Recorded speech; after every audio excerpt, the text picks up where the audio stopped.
Hello guys, তো তোমরা সবাই কেমন আছো? আশা করছি তোমরা সবাই খুব ভালো আছো আর আমি খুব ভালো আছি। তো আজকে চলে এসেছি একটি নতুন ব্লগের সাথে। আগের ব্লগে তোমরা সবাই দেখেছো যে বাড়িতে পুজো হয়েছে। তো এখন সন্ধে হয়ে গেছে, ঠাকুরকে বরণ করা হবে আর ঠাকুর বিসর্জন হবে, সেটাই তোমাদের সাথে শেয়ার করব। তো চলো স্কিপ না করে পুরো দেখতে থাকো। আর এদিকে রেডিও হয়ে গেছি, তো চলো দেখতে থাকো। তো এখন সন্ধ্যা আরতি হচ্ছে ঠাকুরের, এরপরে ঠাকুর বরণ করা হবে, তারপর ঠাকুর বিসর্জনের জন্য বেরোবে। তো তোমরা সবাই দেখতে থাকো।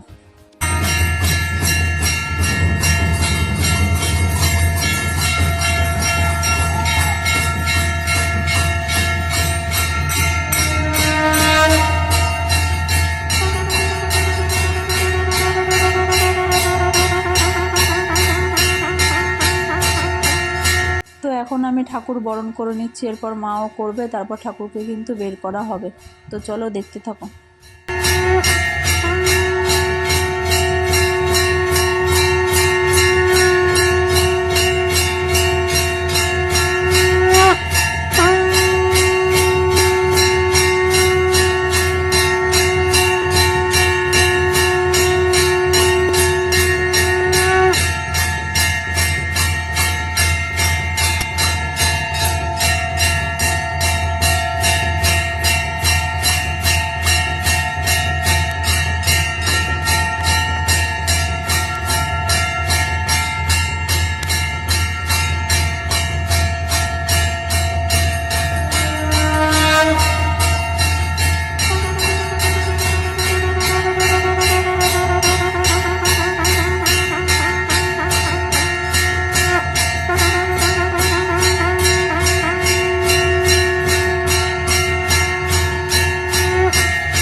আমাদের ঠাকুরের বরণ পর্ব কিন্তু শেষ, এবার হচ্ছে ঠাকুর বিসর্জনের পালা। তো সবাই মিলে ঠাকুরকে ট্রলিতে তুলছে, তারপর আমরা হেঁটে হেঁটেই যাব। ঘাট যেহেতু বেশি দূরে না, 10 মিনিট লাগবে যেতে। তো এরপর ঠাকুর বিসর্জন দেওয়া হবে।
তো বন্ধুরা, আমাদের তো ঠাকুর বিসর্জন দেওয়া হয়ে গেল।